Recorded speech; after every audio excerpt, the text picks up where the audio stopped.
This video I called Why Modern Architecture is Scam, because it's pretty obvious. I mean, everyone knows that modern architecture has failed, so it also officially failed. So when you look at that, that's a building from like 1950s or early 60s, I guess. And do you want to live in that building or the surrounding ones? So the modern architecture in 1920s, so I mean everything from Bauhaus ideology onwards, started with a big promise to reduce everything on functionality and to discard and abandon all the ornament and everything that they considered as not useful. So what happened over time, so this is a work from Walter Gropius, right? That also the early Bauhaus architecture already couldn't solve the problems and they couldn't reach their own ideal. So, and then actually what happened that also even in the early times in the Bauhaus architecture, here you see the Fanguswerk from Walter Gropius, it already became like a style. So it didn't become anything else than what they criticized in the, let's call it pre-modern or pre-Bauhaus architecture. So and today I want to point out the weak points of it. And actually, the funny thing is, so this is the guy Walter Gropius, right? The first director of the Bauhaus. He's just like one out of many. But actually, what they tried is they tried to throw away the whole tradition. Here I put like the first 12-tone piece. So it's not from Schoenberg in music, as you might think. It's from Joseph Matthias Hauer. So the 12-tone music is like one example of when you want to throw away the whole tradition and want to replace it completely with something completely new. But as you can see here in this beautiful picture, so nature grows like slowly and constantly, right? So my opinion, like nature evolves. Oops, that's too fast. Nature evolves. And it doesn't work like that. You throw away radically the past and try something new. So this is one of the first errors, and I will point out more errors in this video. So first of all, this functionalism is not functional. This was my next picture, right? This is a famous Bauhaus teapot. And everyone who ever used it, first of all, it's very expensive to buy now. It's somewhere in the museum, but everyone who ever used it knows that the water is dripping in the front. So actually it doesn't even work. It just looks very futuristic and modernistic, right? So it's its own style. I don't say it's ugly, but first of all, it doesn't work because here are more. So these, as you can see already, these are like Bauhaus teapots. So in this example, you see it's called functionalism and it looks functional. And what I have to admit, they have a very good story behind it. So there's this quote like facts tell, stories sell, right, in the marketing. And actually, what Bauhaus did right, they had a really good story behind it, like throw away all the ornament and they could like make this classical Hollywood tale, like the good and the bad. So the one who overload buildings, now I talk about architecture more later, right? Overload buildings with ornament are the bad ones, they waste money. And the good ones reduce everything to function. But as you can see in these three teapots, the water is dripping when you want to put the tea in the cup. And it's not functional. And second, it became an own style, an own design. So they didn't say that. They didn't admit that. They just say, oh, this is the good thing. This is the morally correct one to do. And the pre-modern or pre-Bauhaus, let's use this word for now, they are the bad ones. And if you look at a classic teapot, if you look at it on the first side, you will say, oh, I mean, I use this product design examples now, then I will talk about architecture more. But here it's so obvious because everyone has used a tea or coffee pot, right, in your life. And when you look at those examples, first of all, it looks like classy, but actually everything makes sense. The big volume on the bottom makes that the coffee or tea has a heavy point on the lower point. So it makes this curved output is like, it makes very much sense. And everything around it makes actually sense. It's not just here's like a very ornamented one. So everything in it makes sense and it's historically grown. So by throwing away all that, you make a coffee pot that works less well, actually. Plus, also this ornament and decoration has a function. So beauty has also a function, right? We wanna be aesthetically pleased, and it's not correct that you can design like anything, and then after a time people will get used to it. It's not like correct. So speaking about architecture, another error. This is the Le Corbusier Villa Savoye, right? The ideal form of 5 points of architecture. And I will make another video about it, why this is actually also scam, because all these elements exist already before. I will make another video about that. But I put this here because it's this ideal architecture, and then the modern architecture always talk about a flat roof. So this really makes me annoyed because the flat roof, the first settlements ever had flat roofs. So here I found a reconstruction of the Jericho, I think that's how you pronounce it in English. This is the first known city ever, 9,000 before Christ, whereas today Jerusalem. And in this reconstruction, you see what? Flat roofs, because it's this area, whereas today Israel, where there's not so much rain, so people make flat roofs. And this is a picture from Jerusalem, the similar area. I couldn't find a new good picture, but that's 19 something. Oh yeah, this is a new one. So this is, I think, Jerusalem, and you see most of the roofs are flat, so it's nothing new. But what is new is, what's the difference? Actually, there's a regional difference, and it has always been over time. So when you look like in Turkey, this is a picture from Turkey. This is a bit northwards. So here the roofs are still flat because there's not a lot of rain. And it has always been like that people build after function. So also the pre-Bauhaus architecture was built after function, and then you make a design out of it. So that's actually what Bauhaus people claim they do, but actually it always happens. So this is Italy. So here in Turkey you see flat roofs. Same as I put Israel there because it's a location where Jericho, the first settlements we know, were, and they had flat roofs. So in here you have slightly steep roofs because in Italy it rains more than in Turkey, but not as much as in northern Germany. And surprise, oh, this is Italy again. See also how beautiful they form like a city and the volume. So it's not like all useless. It's not, this settlement here is not planned from scratch, but because it's not planned, it's organically grown, and that's actually the quality of it. So you want the city, and people always, as you know, when you visit like tourist areas, where do they go? They don't go to the industrial cities. They go to this kind of old city because they're organically grown. And that's similar to the nature and the human body and everything. So it's nature evolves. It doesn't, you don't throw away, nature never throw away the whole past completely and start everything from scratch. So even when the dinosaur extincted, the reptiles survive and the birds exist that time already. So even when you have a big disruption, it's still evolution. So nature is evolution, and not, you don't throw away radically everything. So where do the tourists go? They go to these organically grown cities, and all these buildings, as I said, are designed out of function, and then you're adding things on. So very representative palaces, now I didn't put a picture here, will have more representative facade because they show their importance. And what you see here are mostly like not so representative buildings, like standard housing buildings in bricks, and there's no ornament, but they still have, they follow basic principles. Also about this I make another video, what are the basic principles of pre-modern architecture, and you should not throw them all away because, as you see, nature evolves.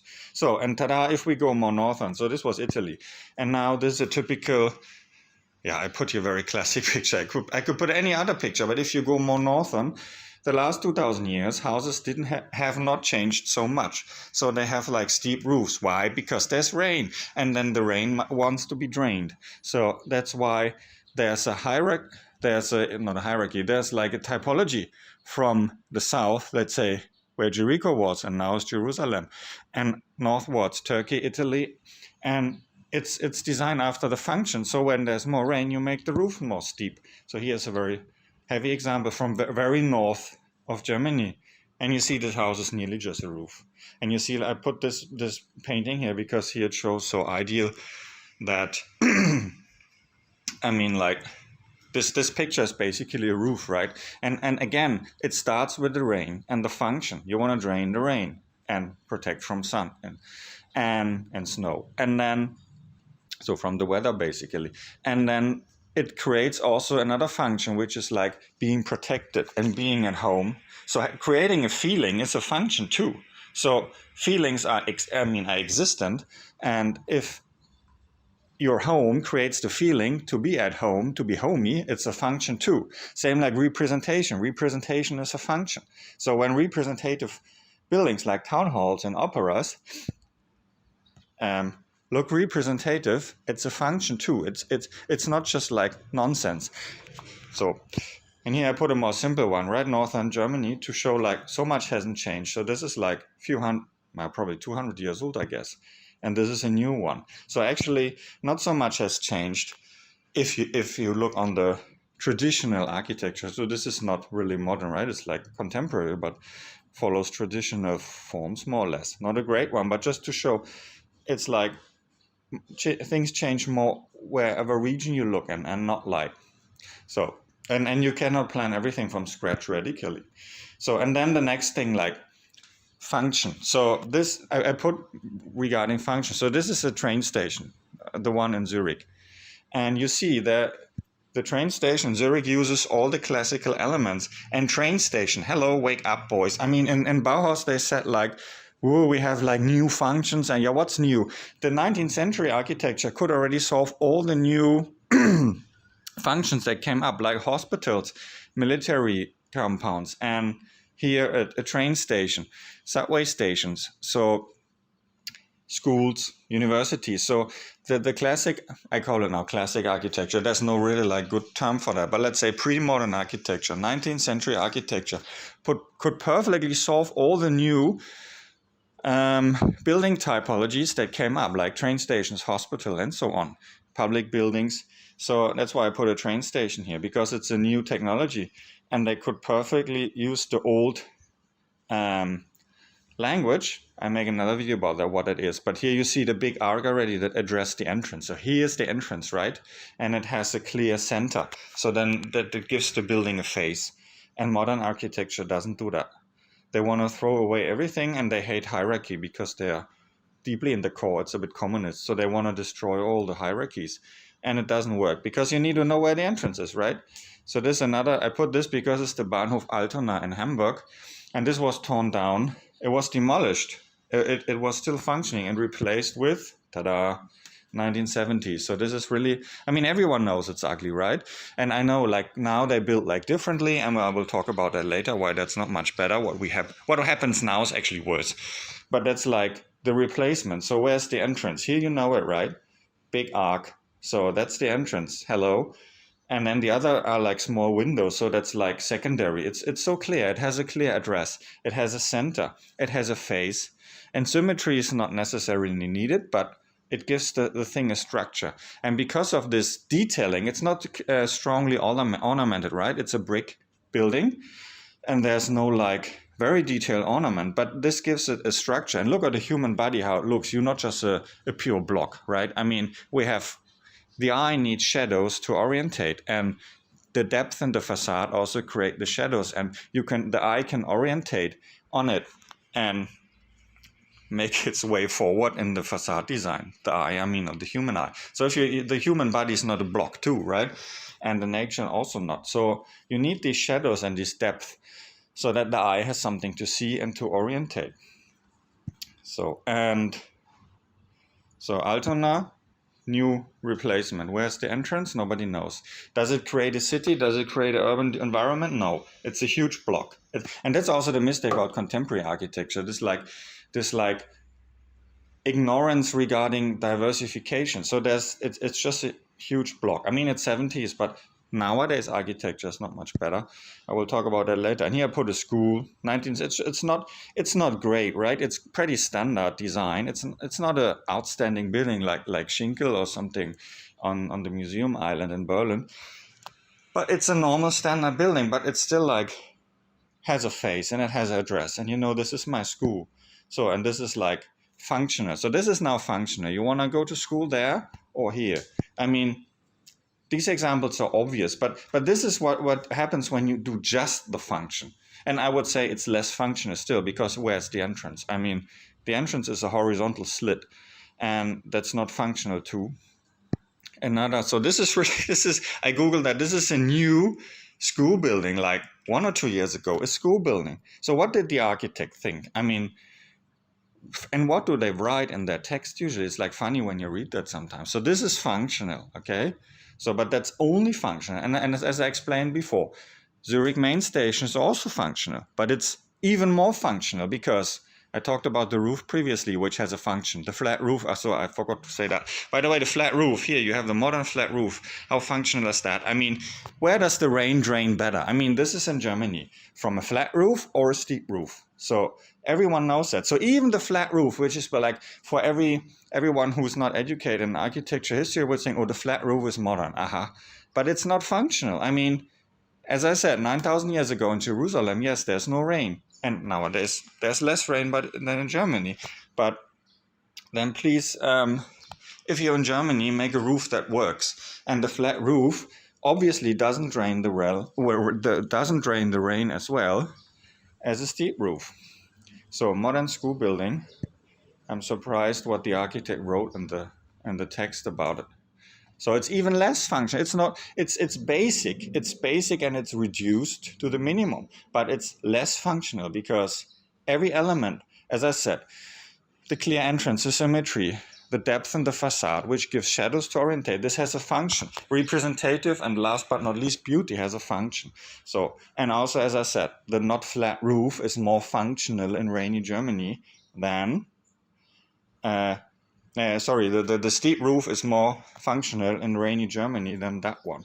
It's just nothing. It's basically nothing. So, and this is like 1950s housing, so that's functional, but where you want to live. And this one, so this has ornament, and it's not great. So that leads me to another point, another error about like modern architecture. You can do so many things because basically Bauhaus ideology throw away, as I said, all the rules, and this continued actually until today. So there is a classical architecture movement, but despite that, nowadays, I mean, this idea that to throw away all the rules is very arrogant because that puts like every single architect in the position to create something great from scratch. So, and actually, this is my main criticism about contemporary architecture or modern, that like there are some great buildings. I will show some in a second.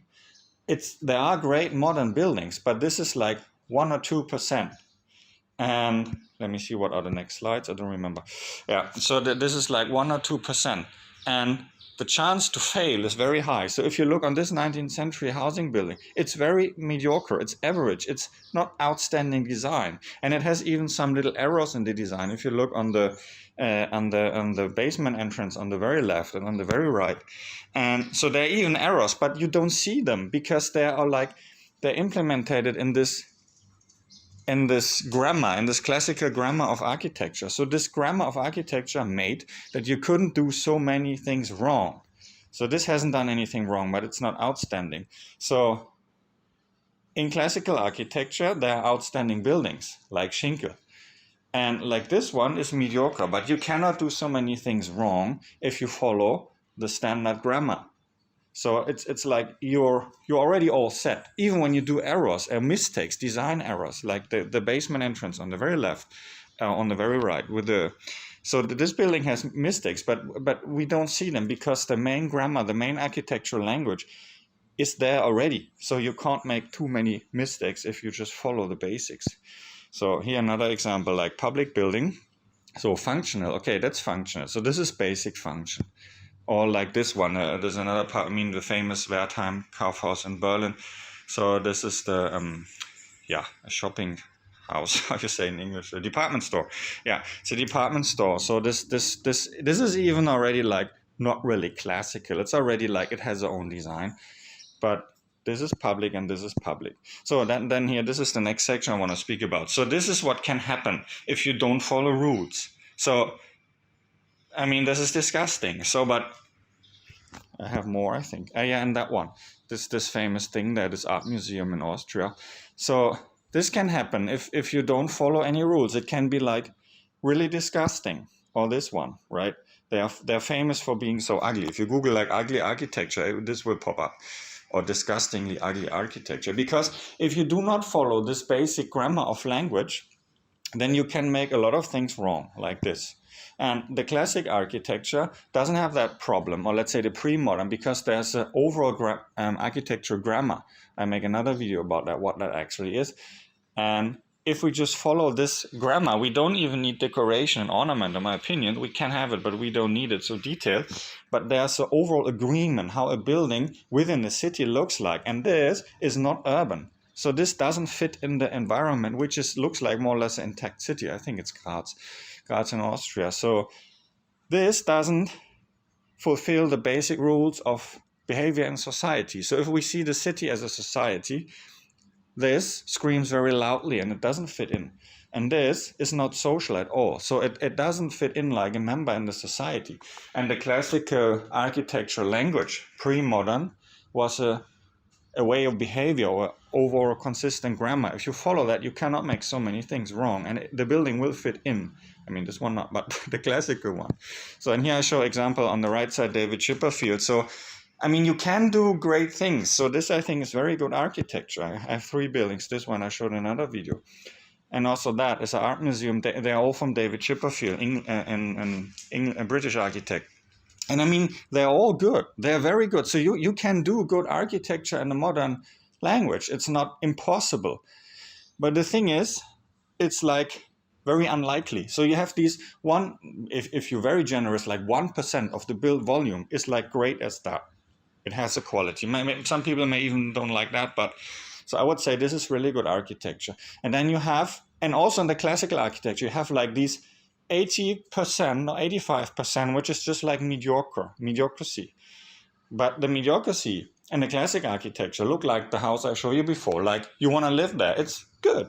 And the mediocrity in the, I mean, the not outstandingly great design buildings and modern architecture look not great. And then the point is there are another 15-20% of really bad designs, and they exist in the pre-modern design, but nobody recognizes them because they still like speak the overall language. So that means even the mistakes, the errors, I could have shown larger design mistakes in pre-modern, like say classical 19th century architecture, and nobody ever recognized it because it's like fit in the overall, so in the language and the social behavior of the building within the city. So grammar or language, you can call it. And in modern architecture, these 20%, maybe it's even more, they really destroy the whole environment, as you can see on these things here. So if you have something like that in a city, the whole town square is demolished. So, and if you have a classical building with an error at the town square, nobody recognized the mistake. So I said this several times already. So you can make great architecture in modern contemporary architecture, but you can tremendously fail. And that happens in 99% of the case. So that's not really great. That's not worth it, let's say. So why I put this? Contemporary, what happens nowadays? So modernism failed officially. Then postmodernism was a try to make it better from 1970s onward, right? I made another video about that already. They also failed, officially failed, because it was ended. And now it's a bit, I mean, contemporary, like let's say architecture from 2000s onwards until now, is a big cluelessness. So this is new. So this, the Bauhaus ideology is still like valid. So when you say, oh, this is functional, this is like, it doesn't have ornaments, so that means it saves cost, which is not true, by the way, also. And you're still the good guy. So the narrative, the story of Bauhaus, and they had really a good story. The storytelling is the strongest thing in Bauhaus architecture. And that's why they succeeded, I think, because as I said, facts tell, stories sell. So contemporary nowadays architecture is this, like boring boxes, and people really got also desperate about that. And then you have this to make people like have something to talk about. You have these icons, these like from Star Architects, there are 3, 4, 5, 6. Frank Gehry, this is Zaha Hadid. The examples I put here are all from Zaha Hadid. So people have something to talk about, and oh yeah, these are the glossy images, but actually they are not urban as well. They don't fit in. I think this is a good design. I mean, I like it in terms of design, but I think it's not architecture. And it doesn't fit in an urban context at all. So here, Zaha Hadid again, these bubbles. So, I mean, So these, so you want to tell me that this is functional? I mean, the vertical facade is much more functional than that. It's a design. This is worse than 19th century architecture, because 19th century train station of Zurich was functional, then they're adding ornament on it. So they're going step by step. They make the arc, not, I mean, the big entrance, not because they have a good mood. They do it because that makes the entrance easy to find. So where's the entrance here? So everything there in 19th century architecture has a sense, I mean, they start beginning with the floor plan, the organization as well, and the building function, and the ornament is the last step. So this is basically only ornament. So they make it much, much worse than what they criticize. It's like much worse than their greatest enemy, which would be 19th century architecture. So as I said, we have this big cluelessness, which follows the narrative of Bauhaus, which also failed, because postmodernism followed. And then we have to comfort the people, oh yeah, we have like, and then they still tell like nonsense, yeah, now we have internet and 3G, and that's why we cannot build straight walls anymore.